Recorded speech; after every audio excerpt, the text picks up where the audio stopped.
The stars bent and twisted as the fleet emerged from the void. Commander Deho stood on the bridge of his frigate, watching his sensors light up with impossible readings. 300 contacts. 300 massive warships appearing from nowhere at the edge of human space. Each vessel gleamed like polished crystal, radiating golden light that made them look like fallen stars. Deho had been a naval officer for 15 years.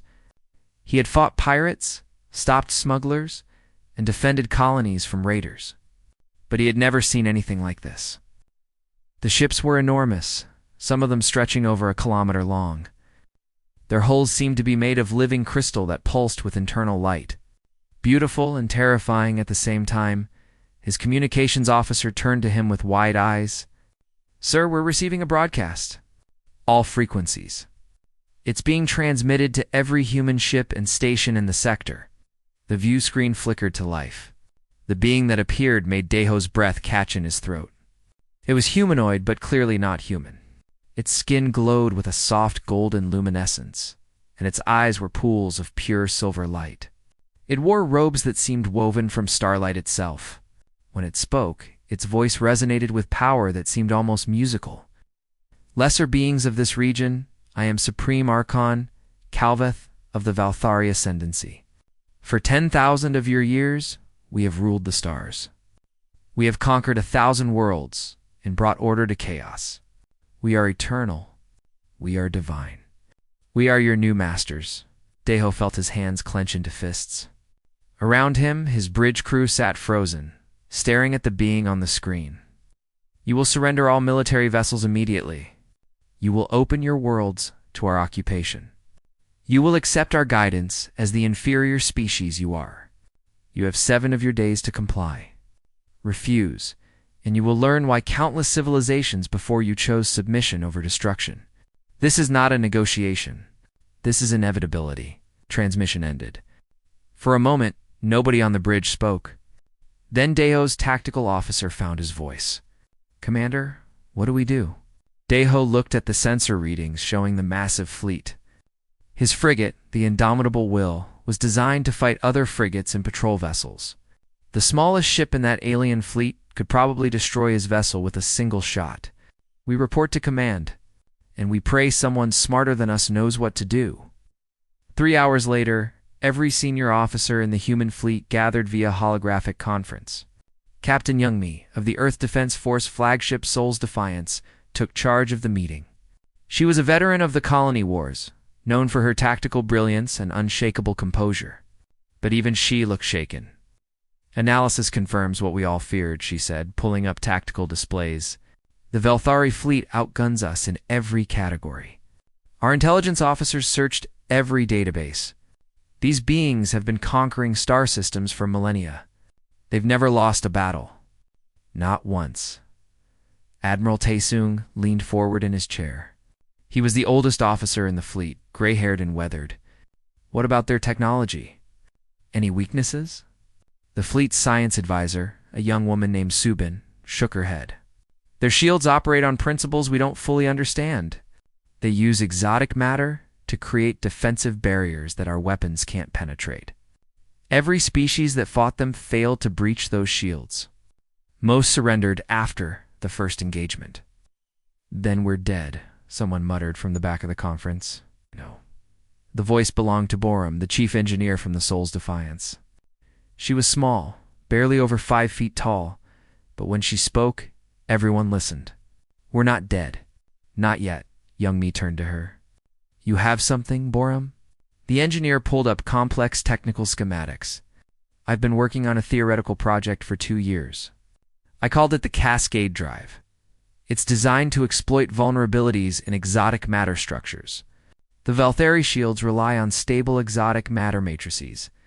If we can destabilize that stability, the shields collapse." "Theoretical," Admiral Taesung emphasized. "Has it been tested?" "Small scale only," Borum admitted. "But the math works. The problem is deployment. We need to get close to their ships. Very close. Within a few hundred meters, and it takes time to charge and activate." Deho understood immediately what that meant. A suicide mission. Whoever carries this weapon won't be coming back. Bjorn nodded slowly. Probably not. But if it works, if we can prove their shields can fail, we might have a chance. The conference room fell silent. Young Mi looked at each officer in turn. The Velthari gave us 7 days to surrender. Does anyone here want to accept their terms? Nobody spoke. Then we fight, Young Mi said firmly. BRM, how many cascade drives can you build in 7 days? 4. Maybe 5 if I don't sleep. Build them. Admiral Tezone, I need you to coordinate our defensive positions. Choose our best ground.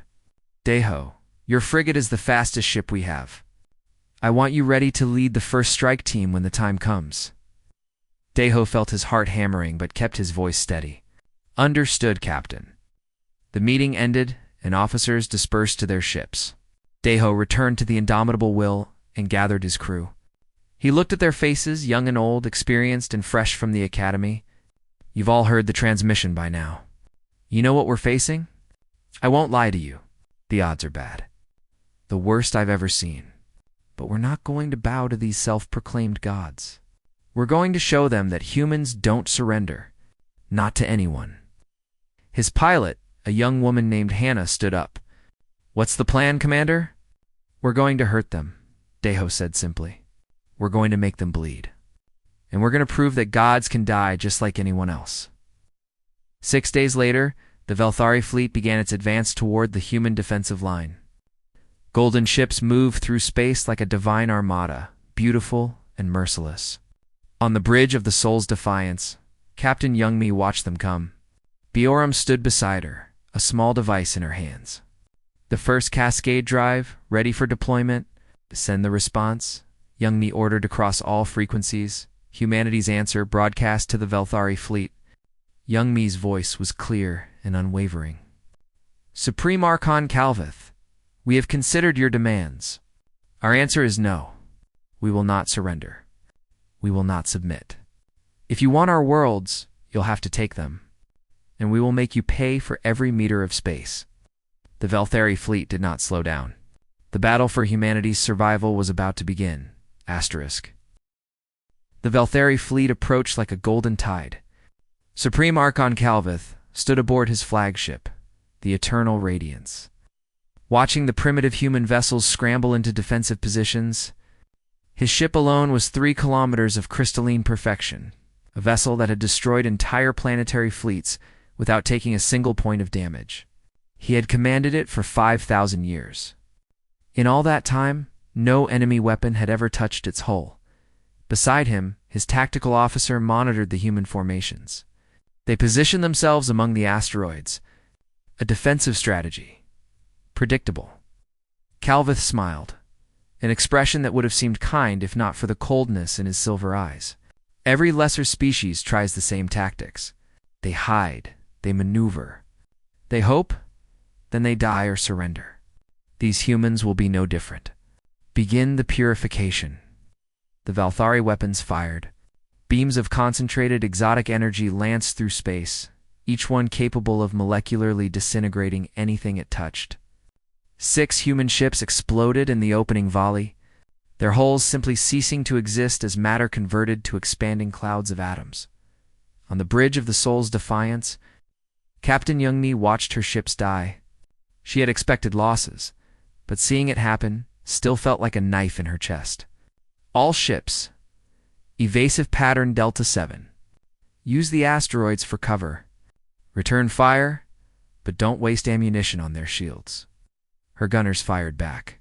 Railgun slugs traveling at a fraction of light speed slammed into the Velthari shields and simply stopped.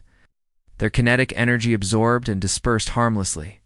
Missiles detonated against invisible barriers, achieving nothing. Their shields are holding, her tactical officer reported needlessly. I can see that, Youngmi said calmly. Where's Deho? Strike team is in position, waiting for your signal. Commander Deho sat in the cockpit of his small attack craft, 12 similar vessels grouped around him. In the seat behind him, Engineer Ginwu monitored the cascade drive they carried. The device was mounted externally, a cylinder of technology that represented humanity's only hope of hurting the Velthari. Its strike team leader, You are cleared for approach, Young Mi's voice came through his comm.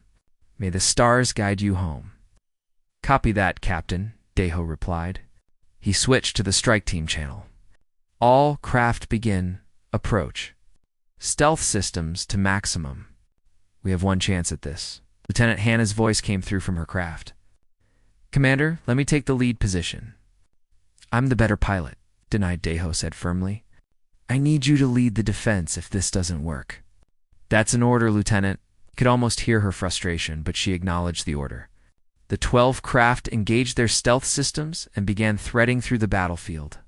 Around them, the main human fleet fought desperately, drawing Voltharia attention while the strike team slipped beneath notice. The eternal radiance loomed ahead.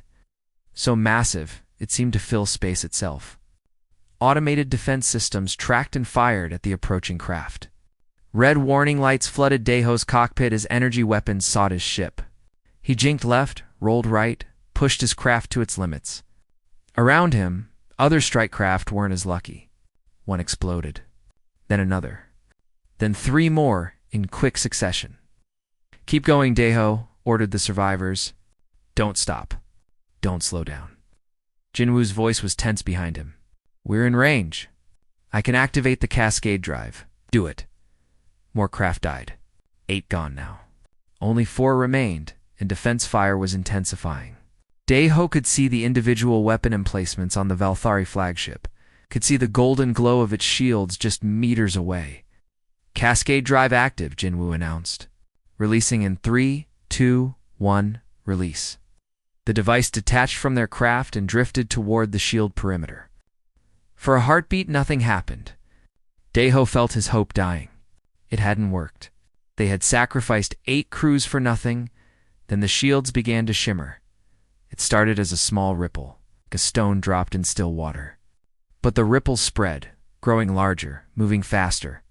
The exotic matter matrix that powered the shields began to destabilize, creating a cascade effect exactly as Bioram had predicted.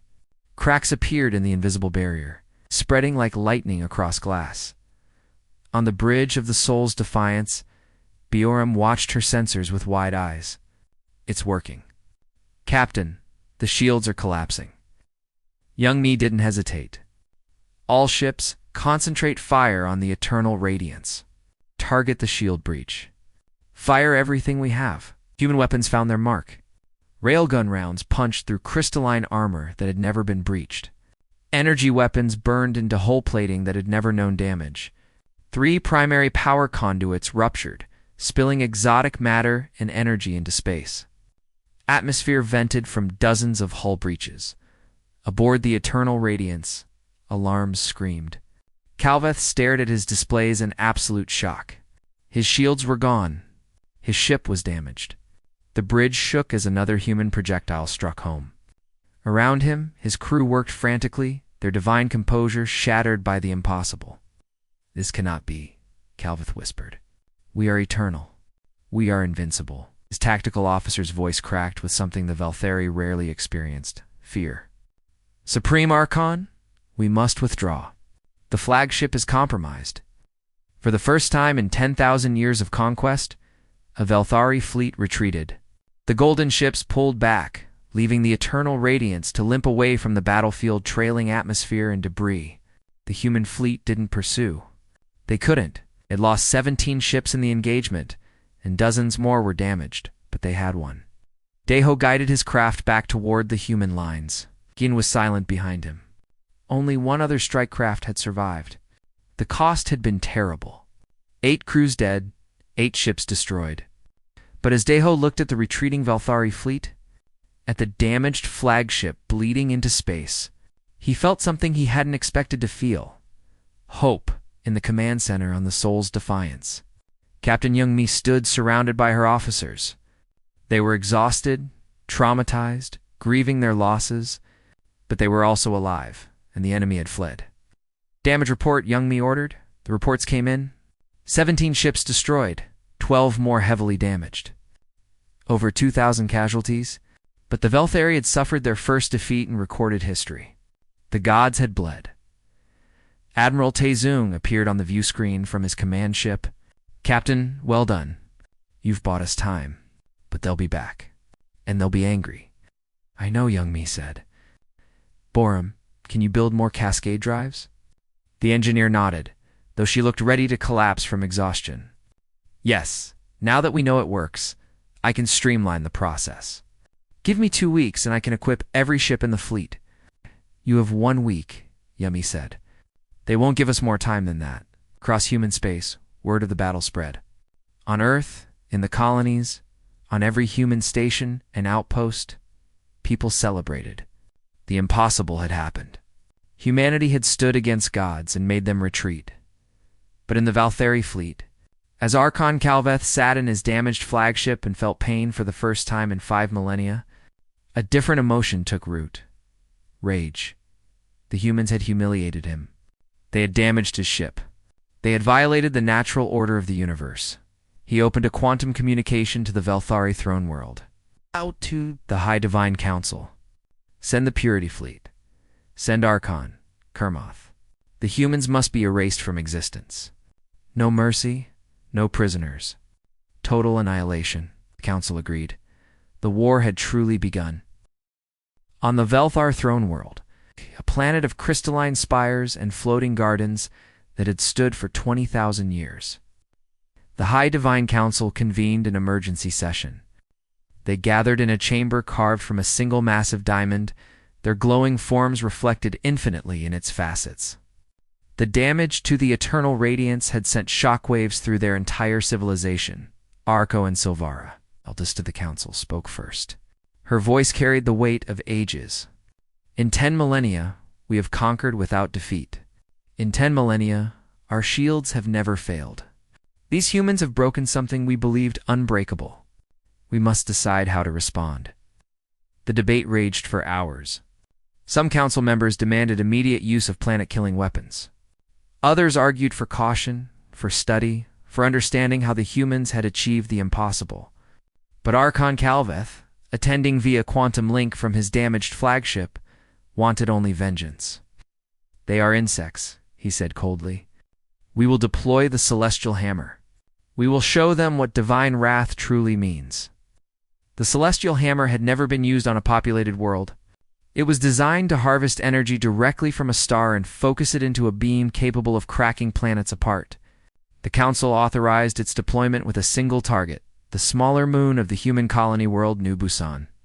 Home to 3 million civilians in underground cities, Captain Youngmi received the intelligence report from her. Science Officer Suben, 5 hours later. Suben's hands shook as she displayed the energy readings. They're building something near the system star. The energy signature is massive. It will be ready to fire in 6 hours. Target. Youngmi asked, though she already knew. The moon. All 3 million people. Suben's voice cracked. We can't evacuate them in time. There aren't enough ships. Even if we had every transport in the fleet, we couldn't save 1/10 of them. Youngmi felt the weight of those lives pressing down on her.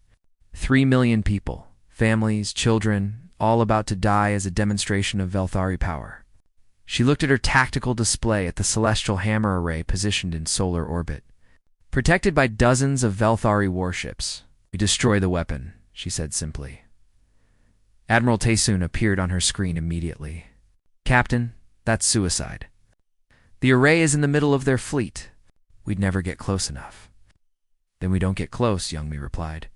We ram it. We overload our cascade drives and destroy it before it can fire.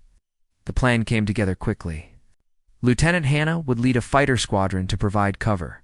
Commander Daeho would command the assault ships carrying the 3 newly built cascade drive prototypes.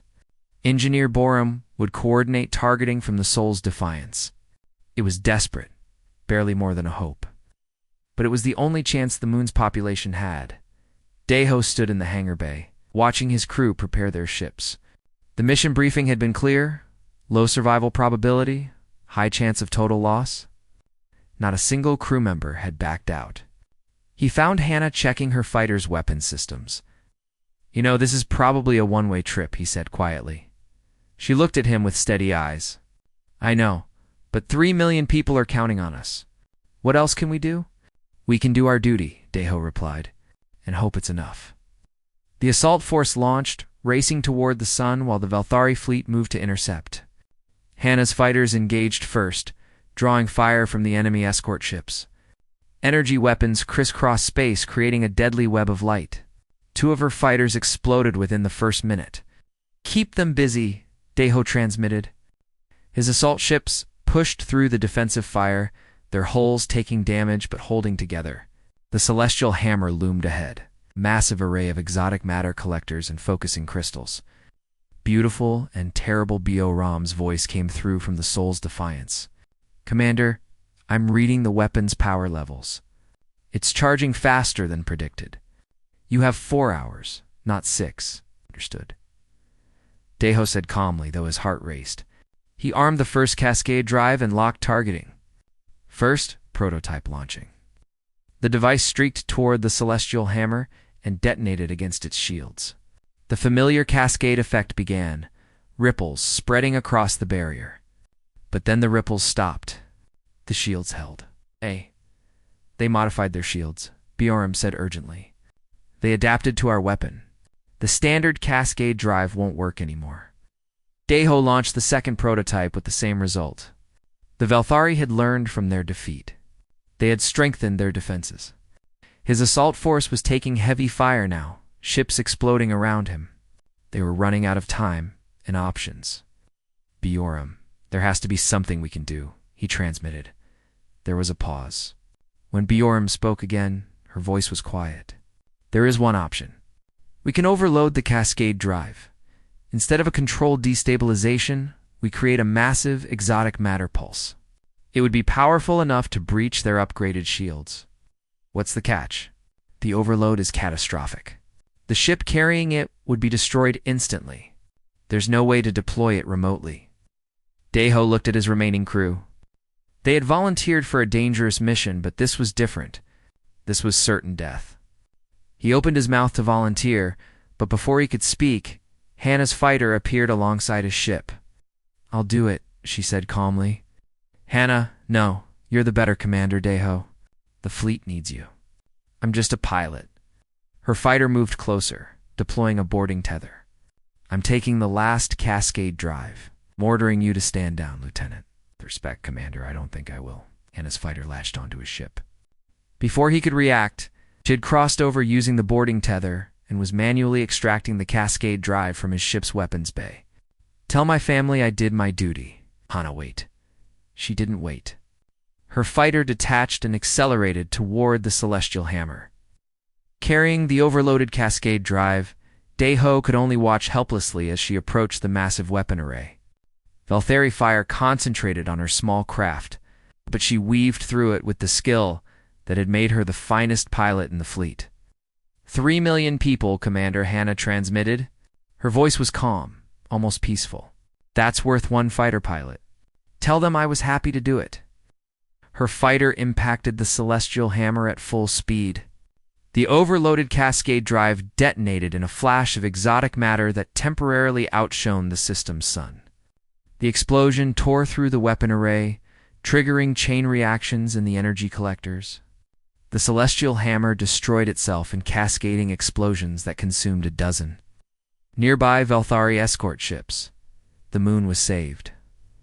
Deho's ship recovered his ejection pod 20 minutes later. He sat in the rescue shuttle, staring at the space where Hannah had died.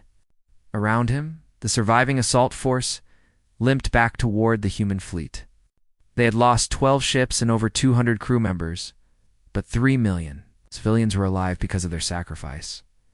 Captain Youngmi met Deho in the hangar when he returned to the Soul's defiance. She said nothing, just placed a hand on his shoulder. What could anyone say?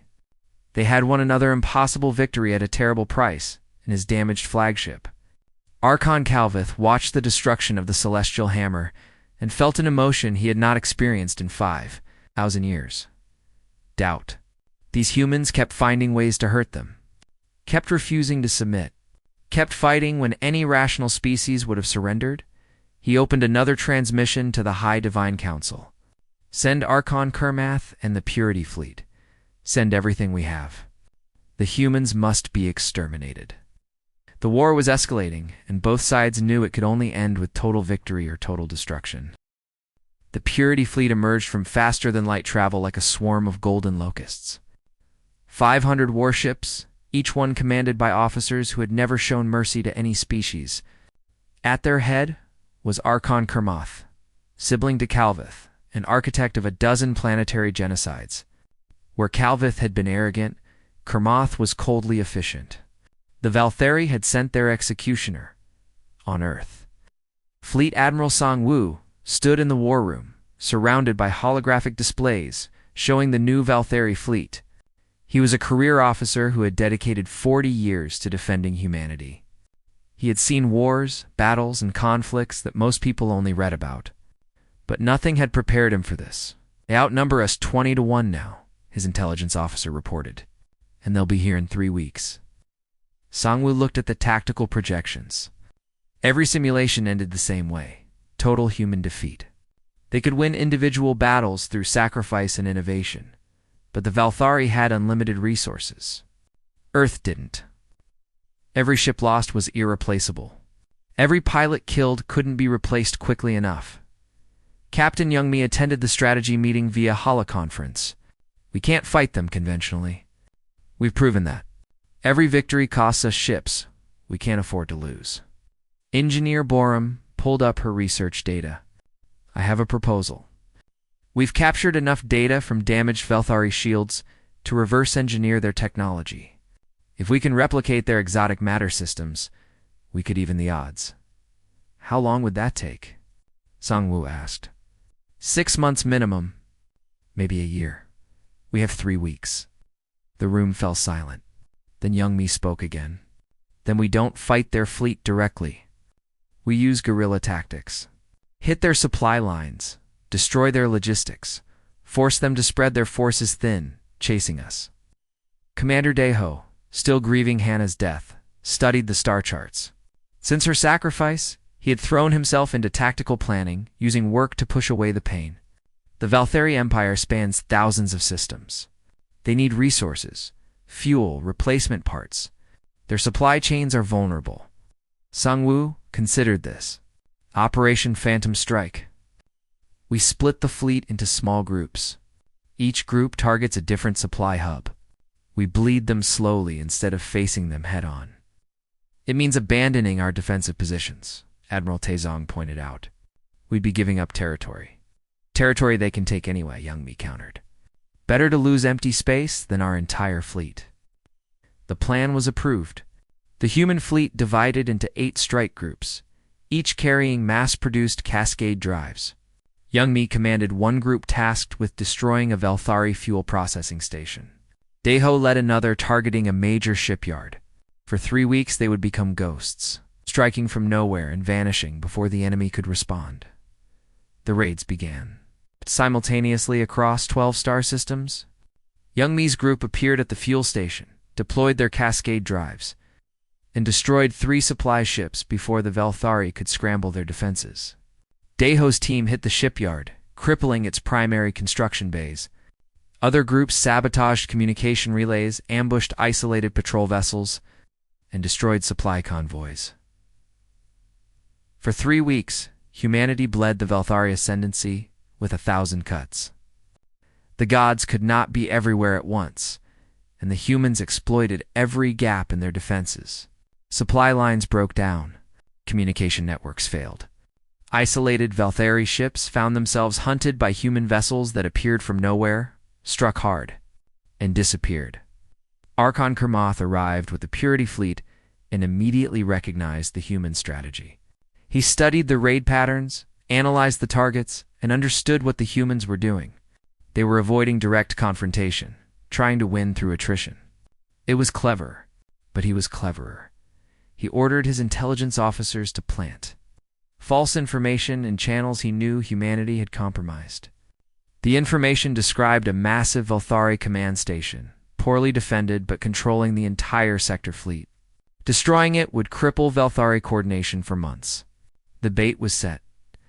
On Earth, Fleet Admiral Song-Woo received the intelligence report and called an emergency council. Youngmi attended, fresh from her latest raid. She listened to the intelligence briefing and immediately saw the problem. "It's a trap," she said flatly. It has to be. The Velthari wouldn't leave something this important poorly defended. Maybe they would, Sangwoo replied. They're arrogant. They've never had to protect their rear areas before. Our raids have disrupted their operations. This could be a real opportunity, or it could be exactly what they want us to think, Youngmi argued. Sir, concentrating our forces goes against everything we've been doing. It's playing into their strength. Sangwoo rubbed his temples. He looked exhausted, the weight of command aging him visibly. I hear your concerns, Captain, but I'm getting pressure from Earth's government. Civilian morale is collapsing. People are terrified. They need a victory. A real victory. Not just successful raids. They need us alive more than they need a symbolic victory. The decision is made, Sangwoo said with finality. All 8 strike groups will rendezvous at the target coordinates in 48 hours. We destroy the command station. We show Earth that we can still win decisive battles. Youngmi wanted to argue further, but recognized the look in the Admiral's eyes.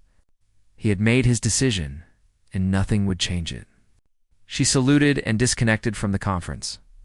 Daeho found her an hour later in the Soul's Defiance observation deck, staring out at the stars. You think it's a trap too, he said. It wasn't a question.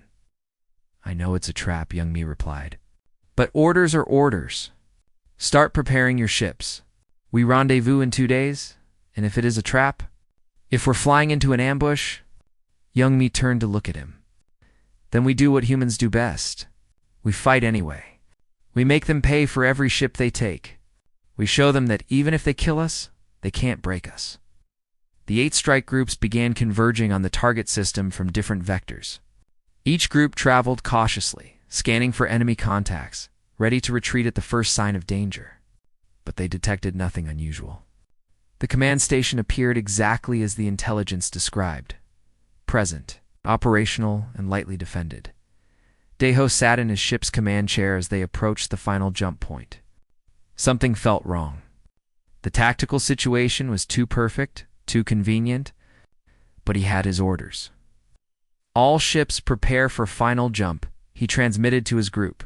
Stay alert. If this is a trap, we need to be ready to extract immediately. Round him, his crew worked with practiced efficiency. They had become good at this, at the constant tension of guerrilla warfare. But Daeho could see the strain on their faces. Everyone was tired. Everyone wanted this war to end. The 8 strike groups jumped into the target system simultaneously, their timing coordinated to the second. For a moment, sensors showed exactly what they expected. The command station. A few escort ships, nothing threatening. Then the holographic projections flickered and died. The command station disappeared, revealed as nothing but a sophisticated hologram. And surrounding them, emerging from stealth fields and hidden positions, were over 200 Velthari warships. The entire Purity fleet lying in wait on the bridge of his flagship, Archon Kermoth, allowed himself a cold smile. Target all human vessels. Activate the gravitational anchors. They cannot escape. They cannot hide. Now they will learn the price of defying gods. Youngmi stared at her tactical display in horror. They were surrounded, outnumbered, and caught in the open with no cover. The trap had closed perfectly. All ships, she transmitted on all frequencies. Battle stations. This is it. The Velthari fleet closed around the human ships like a fist. Captain Youngmi watched her tactical display fill with enemy contacts until there was more red than black. 200 Velthari warships against 47 human vessels? 5-to-1 odds. And the gravitational anchors meant there was no escape, no faster-than-light jump to safety. Arco and Kermas transmission broadcast across all frequencies. His voice was cold, devoid of the arrogance his sibling had shown. Your resistance ends here. You fought well for primitives, but the natural order will be restored. Surrender now, and your deaths will be quick. On his heavy cruiser Guanggu's Resolve, Fleet Admiral Sangwoo stared at the overwhelming enemy force. This was his fault. He had ignored Youngmi's warnings, had let political pressure override tactical judgment. Now his entire fleet was about to be destroyed because of his mistake. He opened a channel to Kermoth. What terms do you offer for our surrender? Terms. Kermov sounded almost amused. There are no terms. You will be executed as examples. Earth will be occupied permanently. Your species will learn to serve or cease to exist. Commander Deho heard the transmission and felt something break inside him. They had fought so hard, sacrificed so much.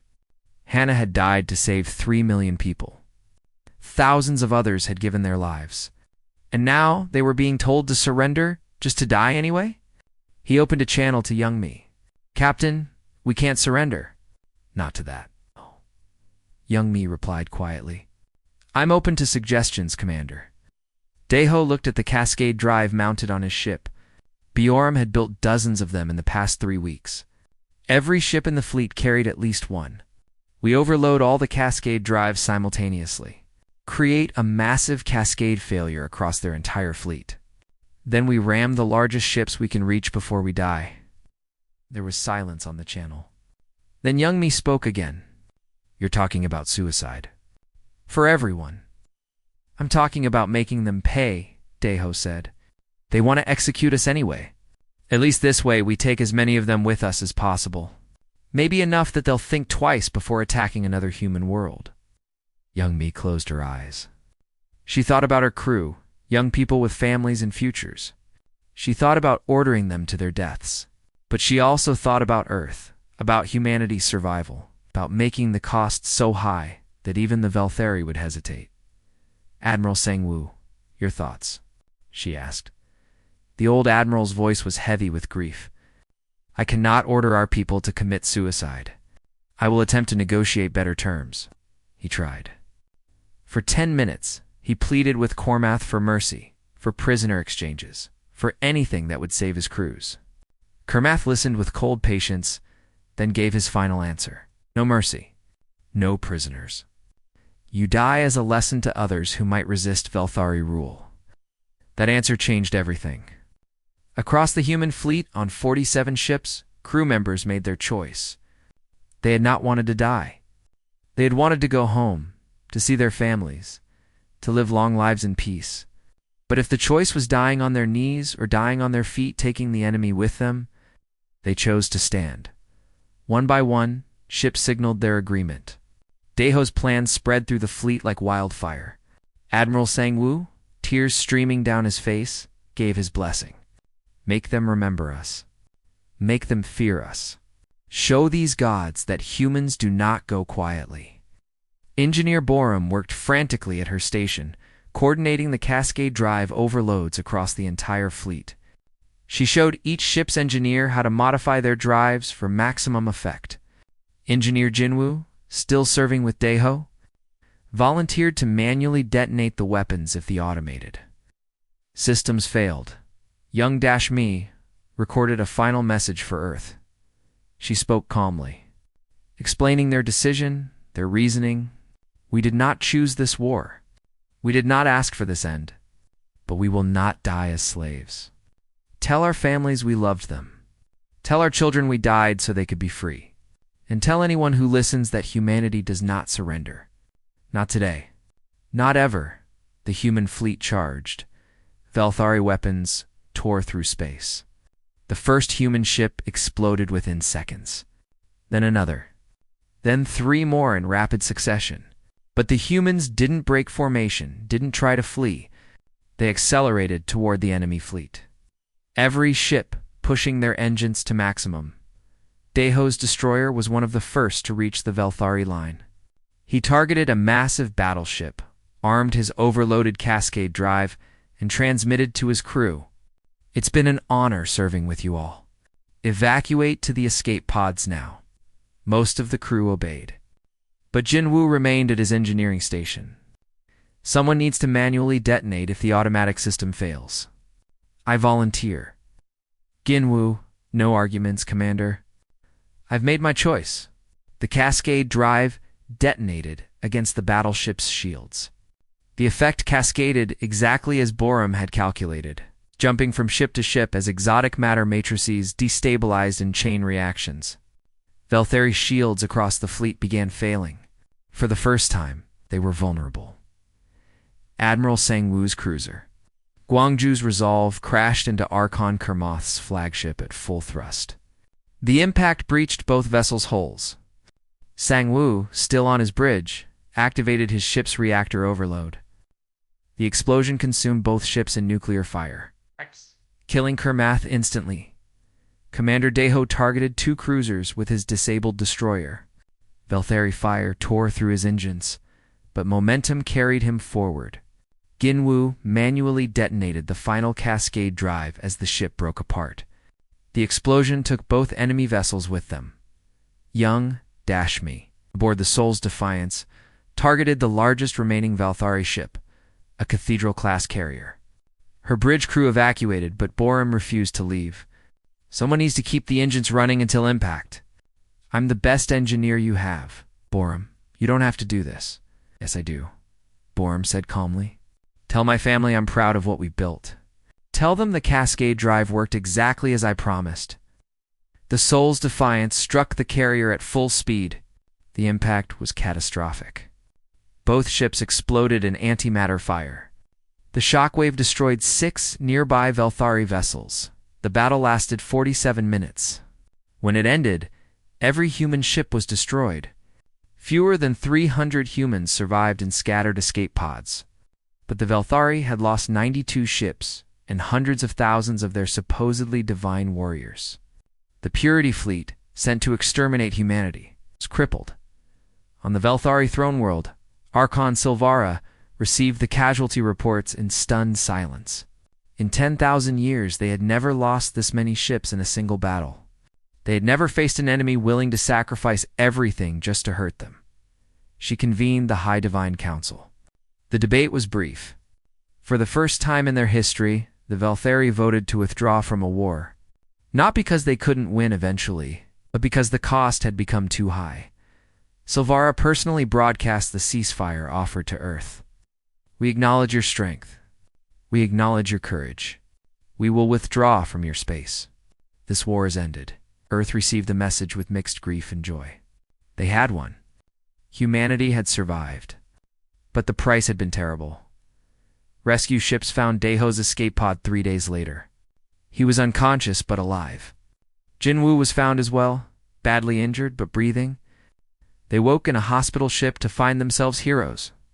But they felt only the weight of all they had lost. The war was over.